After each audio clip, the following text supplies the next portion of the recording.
우리 세상 사람들, 그냥 속된 사람들 이런 말들 하죠. 이긴 편이 우리 편 이런 말 하잖아요.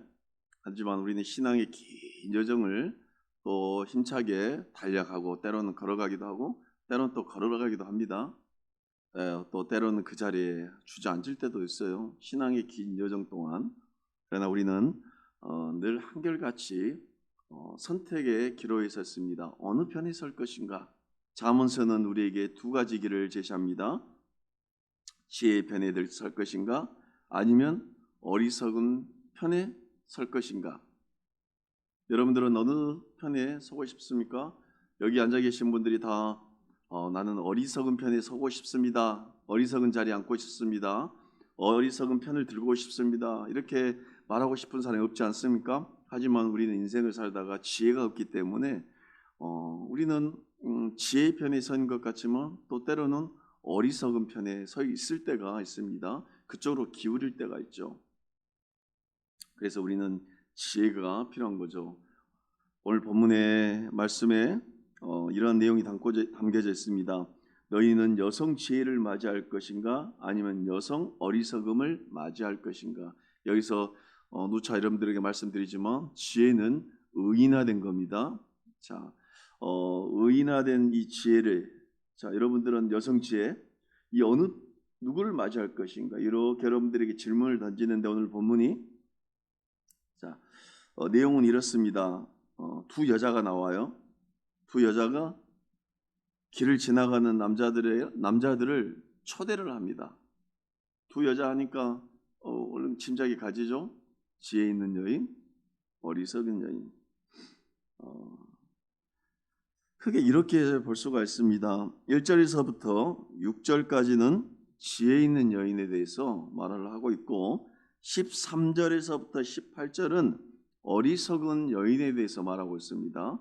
자, 이 두 여인이 지금 경쟁적으로 초대를 하고 있어요. 우리 1절을 볼까요? 지혜가 그의 집을 짓고 7 기둥을 다듬고 웅장한 집이에요. 그래서 7 기둥이라는 것은 완전하고 완성을 가리키는 숫자인데 이렇게 해석할 수가 있습니다. 큰 저택으로 해석할 수가 있어요. 화려한 저택, 재물과 사회적 지위에 대한 묘사일 수도 있어요. 그 아름다운 곳에서 여성 지혜가 초대를 하고 있어요.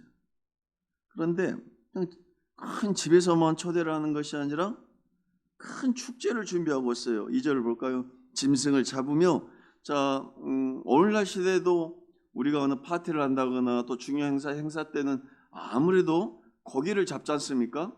그래도 우리가 아무리 요즘이 육식을 좀 건강상 안 먹는다 해도 귀한 손님들이 오면 기름진 것들을 내놓잖아요, 식탁에. 그렇듯 짐승을 잡으며 포도주를 혼합하여 상을 갖추고 좀 화려한 연회를 준비하고 있는데 식사를 준비하고 있는데 여기서 우리가 오해할 수가 있습니다. 우리가 요한계시록을 살피고 있잖아요. 여하튼 무슨 원액에 혼합하다 이러면 우리는 좀 약간 거부 반응이 있습니다. 그런데 여기서 포도주를 혼합하여 여기서는 부정적인 의미는 아닙니다. 원액 포도주에 꿀같이 스윗한 달콤한 것들을 이렇게 첨가를 하는 거예요. 먹기 좋게 맛있게 만드는 거죠. 향신료를 추가할 수가 있죠. 이 여성 지혜가 자기 손님들을 초대하는데 이 훌륭하고 아름다운 식탁에서 마음껏 즐길 수 있도록 초대를 하고 있어요. 어떻게 보면 이렇게 멀리서 바라보면 좀 사치스럽게도 느껴질 수가 있습니다. 하지만 여성 지혜는 호의를 베푸고 있어요. 어서 오거라. 와서 이 파티에 이 연회에 참가해. 그런데 자기 여정을 보내요. 성중 높은 곳에서 불러요 크게. 누구나 들을 수 있게. 그냥 여성 지혜가 자기 여정을 시켜서 가는데 좀 얼굴이 잘생기고 학벌이 좋고 재산이 많고 좀 건강하고 권력 있고 이런 사람만을 초대하는 것이 아니라 온 사람을 초대하는 거예요. 다 들리도록. 자, 4절을 볼까요?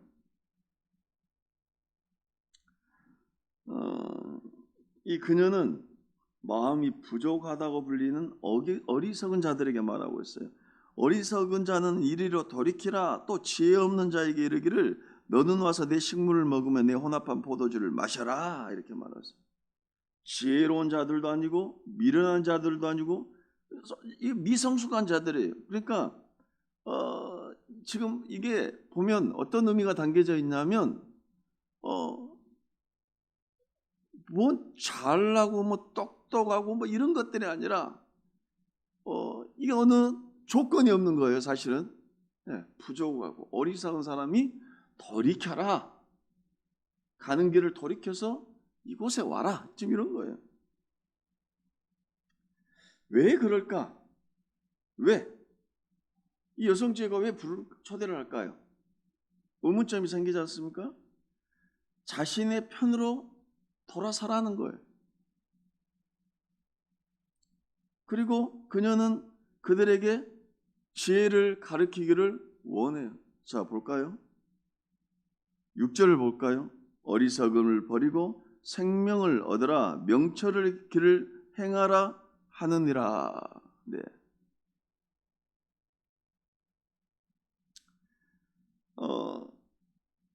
여성지혜가 원하는 것은 지금 친밀한 관계를 원하고 있어요. 지금 뜻을 돌이켜 나에게 와. 그리고 나와 친밀한 관계를 유지하자. 어리석음에서 돌이키고 명철을 얻으라고 초대하는 거예요. 어떠한 조건도 제시하지 않아요. 뜻을 돌이켜서 오기만 하면 되는 거예요. 그래서 이 여성지혜는 뜻을 돌이켜 온 자에게 무엇을 주냐면 명철과 지혜를 주는 거예요.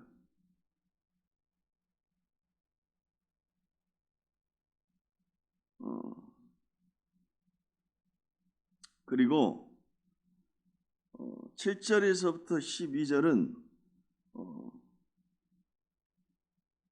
또 어리석은에 맞서는 지혜에 대한 관찰과 충고의 내용인데 한번 볼까요? 이런 내용이에요. 미련한 자에게 가르치는 위엄과 지혜로운 자에게 가르치는 영광에 관심을 두고 있어요. 이게 무슨 말이냐면 미련한 자에게 지혜가 아무리 설명을 해도 그것을 기쁘게 받아들이지 않는다라는 거예요. 예. 그리고 지혜로운 자에게를 가르치면 오히려 영광스럽다는 거예요. 그리고 거만한 자들을 가르치는 노력에는 반드시 위험이 따른다는 거예요. 특히 그들을 징계하거나 훈계하면 위험하다라고 지금 본문은 또 경고하고 있어요. 오늘날 이 시대에도 적용을 해도 칭찬은 고래를 춤추게 한다 이런 말이 있잖아요. 그런데 이것도 사실은 모순이 있는 말입니다. 우리가 상대방을 칭찬했을 때는 왜 칭찬하려고 하는 의도가 내 안에 어떤 의도가 있는지를 때로는 살펴볼 필요가 있어요. 상대를 칭찬해서 상대를 내 어떤 의도대로 움직이기 위해서 상대를 칭찬하는 경우가 있어요. 어떤 일을 효율적으로 시키기 위해서 그 사람을 칭찬하는 경우가 있어요. 그 사람이 지금 불안정하고 잘못된 일을 하거나 잘못된 상황에 처해 있음에도 불구하고 그 사람을 칭찬할 수가 있어요. 왜? 그 사람을 나의 칭찬하는 자의 의도대로 끌고 가기 위해서. 왜 그러냐면 대부분의 사람들은 징계와 훈계를 하려면 상당히 불편하게 여기고 그거에 대해서 반감을 가지고 공격성으로 띱니다. 지금 오늘 본문이 이러한 것들을 말하고 있는데 7절을 볼까요?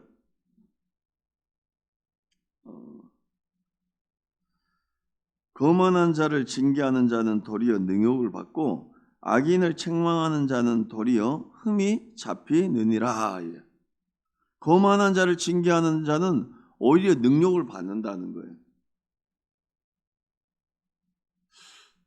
이러한 상황들이 상당히 우리들 일상 가운데 많이 있어요. 그래서 우리는 이럴 때 어떤 방법을 쓰자면 회피라는 방법을 사용합니다. 왜? 누군가를 거만한 자예요? 문제 있는 자예요?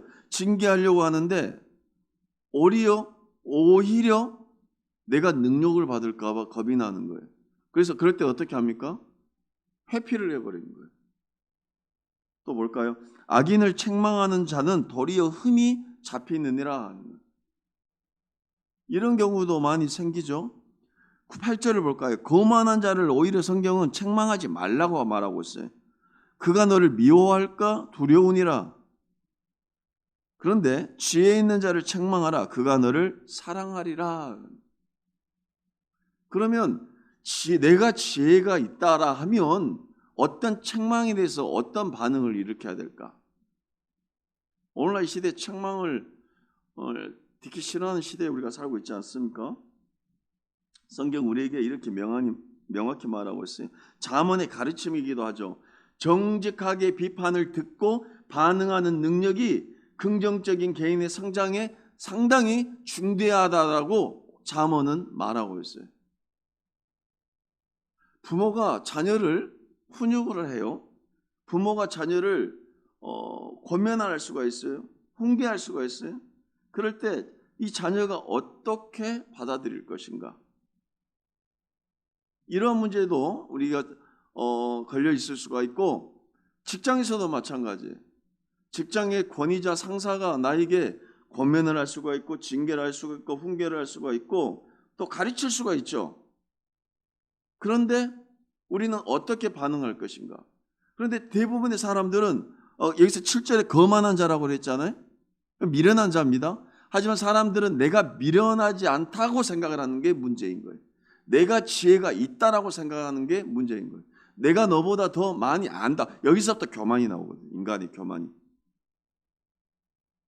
인간이 죄가 어디서부터 나왔습니까?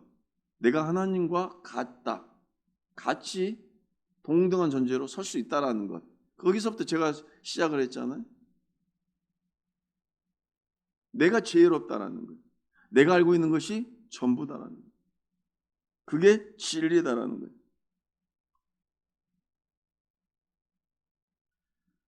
잠언의 가르침은 이래요. 자신의 실수를 인정하지 않는다면 지혜는 성장하지 않는다는 거예요.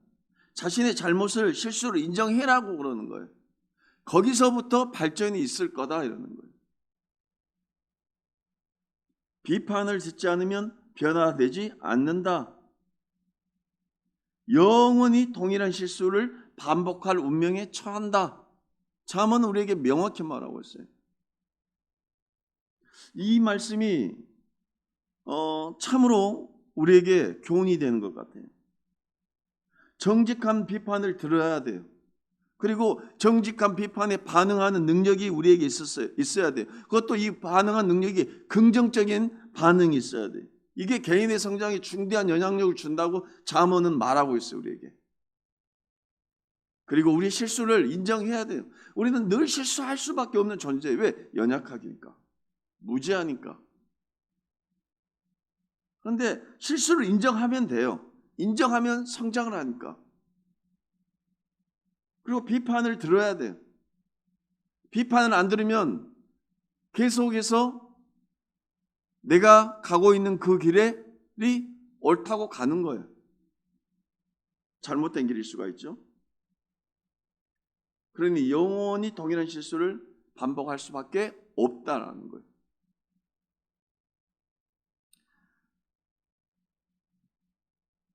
지혜로운 사람은 자신이 완벽하지 않음을 알 정도로 겸손하다. 그러니 비판을 기꺼이 들으려 한다. 우리 이 자리에 앉아있는 우리 희재가 지혜로운 사람이 되었으면 참 좋겠어요. 지혜로운 사람은 잠언에서 뭐라고 말하고 있냐면 나는 완벽하지 않는 사람입니다. 이게 지혜로운 사람입니다. 내가 세상에서 제일 잘난 사람입니다가 아니라 나는 완벽하지 않는 사람입니다. 이걸 인정하라는 거예요. 이 사람이 겸손하다는 거예요. 이걸 인정한 사람이 남의 말을 들을 수 있다는 거예요. 비판을 들을 수가 있고 권면과 훈계와 조언을 들을 수가 있어요. 그 위에 하나님의 말씀이 그때 들리는 거예요. 지혜로운 사람은 훈계가 동일한 잘못을 다시 저지르지 않게 하는 것을 알기 때문에 그 훈계하는 자를 사랑할 것이다 이렇게 말하고 있어요. 훈계를 사랑하는 것이 아니라 훈계한 자를 사랑한다라는 거예요.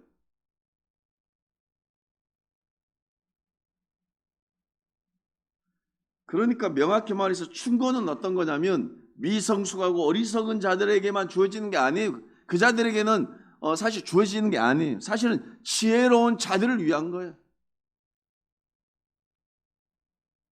그들은 항상 배울 것이 있는 자들. 성경의 말씀이 그렇고 잠언의 가르침이 그래요. 자, 이제 10절의 말씀을 볼까요? 여호와를 경외하는 것이 지혜의 근본이요 거룩하신 자를 아는 것이 명철이니라. 그래요. 내 어리석음을 인정하고 나의 무능력함을 인정하고 겸손한 자, 그 자가 겸손한 자죠. 이 겸손한 자가 여호와를 경외한다는 거예요. 왜? 나는 지혜가 없음을 인정을 하기 때문에. 여호와를 경외하는 것이 지혜의 근본이요 거룩하신 자를 아는 것이 명철이니라. 여기서 명철은 지혜라는 거예요. 여기 앉아 계신 여러분들은 하나님을 아는 자들이, 여호와를 아는 자들이, 거룩하신 자를 아는 분들이, 그러니 여러분들은 지혜로운 자예요. 아니요, 저는 박사학위도 없고 뭐 석사학위도 없고 뭐 대단히 배운 것도 없습니다. 아니요, 그러한 사람들보다 여러분들이 더 지혜로운 자라는 거예요. 지혜로운 자이기 때문에 여러분이 이 자리에 앉아서 하나님의 말씀을 듣는 거예요. 이유가 어떠했던가 하네.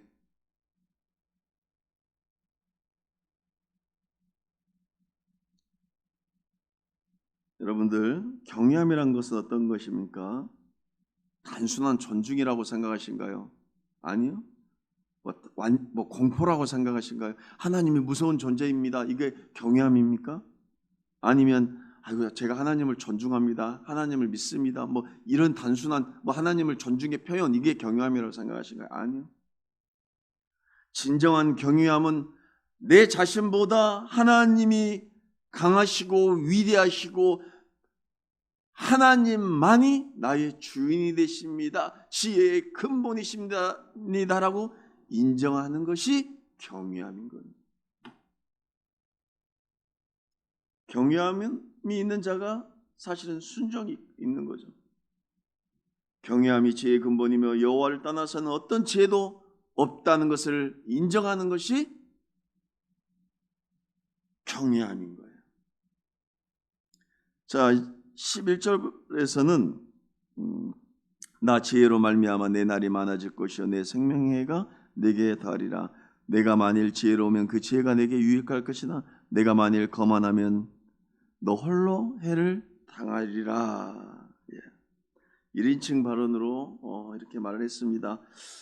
한번 말씀한 이 중간 부분에서 한번 정리해 볼까요? 1절에서부터 6절에서 말하는 화자와 연결, 그 화자는 자신을 통해 장수가 온다고 주장하는 여성 지혜입니다. 또 12절 볼까요? 지혜로운 사람과 거만한 사람들에 대한 대조적인 평행법으로 이야기를 하고 있는데 상황이 더 좋아질 수 있는 반면 지혜로운 자는 거만한 자는 홀로 남겨질 것이다. 그러니 너희들은 둘 중에 어떤 것을 택할 거니? 한번 중간에서 한번 우리에게 물어보는 것 같아요. 지혜를 택해야 더 좋은 길이지 않겠습니까? 결국 거만한 사람은 자신으로부터 다른 사람들이 다 떠나게 되어버린다. 인생이 외로워지는 거죠. 아니 누구 말도 듣지도 않으려고 그냥 나 잘났다고 내가 세상에서 제일 잘난 사람이고 하나님 말씀도 들리도 않아요. 그런 사람들은 하나님을 경외함도 없고 그냥 누구만 남겠습니까? 나 혼자 남는 거예요. 혼자. 어. 13절에서부터 18절 마지막 절까지의 말씀을 한번 살펴볼까요? 이제 여성 지혜 소개가 끝났습니다. 그리고 미련한 여인에 대해서 소개를 하고 있는데 13절을 볼까요?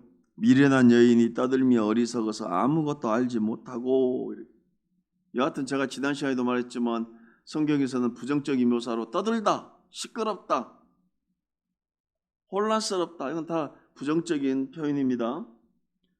13절에 이 여인은, 여성 어리석음은 떠들고 시끄러워요.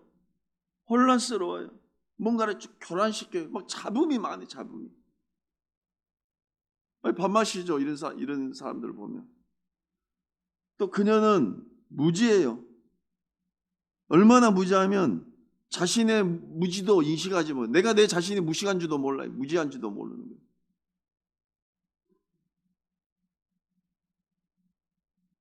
그리고 16절에서부터 17절까지 그냥 무의미하고 해로운 말만 하고 있어요. 쓸데없는 말, 사람 죽이는 말, 악한 말이죠.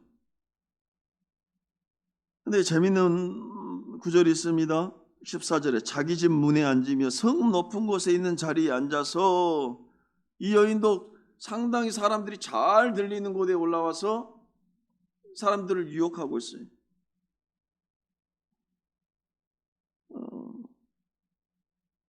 15절에 자기의 길을 바로 가는 행인들을 불러 이르되, 여러분들 15절의 말씀을 다시 한번 읽겠습니다.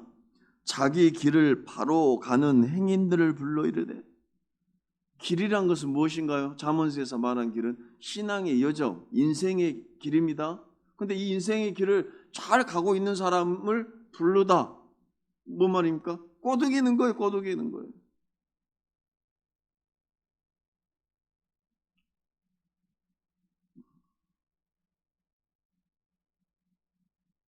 미성숙한 자들을 초대합니다.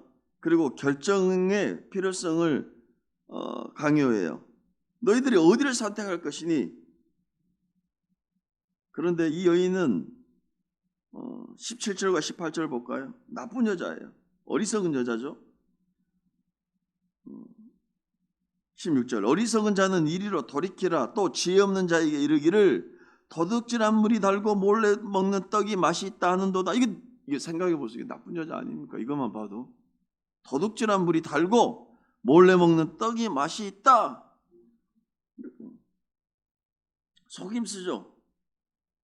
뭔가 식사를 초대를 합니다. 이 지혜 있는 여인과 같이 여기도 만찬에 초대를 해요. 근데 그 만찬 안에, 식사 안에 야비한 것들이 숨어 들어가 있어요. 죽이는 것이 들어가 있어요. 그러니까 둘 중에 하나를 고르는 거예요. 여러분들의 인생길에서도, 제 인생길에서도 끊임없는 유혹이 있어요. 지혜로운 여인이 이리로 오십시오. 여기가 아름답고 이게 좋습니다. 여기는 어리석은 여인이 이리로 오십시오. 이게 아름답습니다. 그러면 인생의 여정의 길을 가는 이 가운데 길에서 나는 어디를 선택할 것인가? 지혜를 선택할 것인가? 어리석은 자를 선택할 것인가? 그런데 중간 부분에 뭐가 있었습니까? 9절에 여호와를 경외하는 것이 지혜의 근본이요, 이렇게 나와 있잖아요. 거룩하신 자를 아는 것이 명철이다. 이게 핵심인 거예요. 이게 키인 거예요. 나는 무지한 자고 지혜 없는 자니까 나에게 뭐가 있어야겠습니까? 여기에 이 길에서 넘어지지 않기 위해서는 여호와를 경외함이 있었고 여호와의 지혜가 필요한 거예요. 하나님과 동행함이 필요한 거예요. 성령의 인도하심이 필요한 것이고 하나님의 은혜가 필요한 것이고.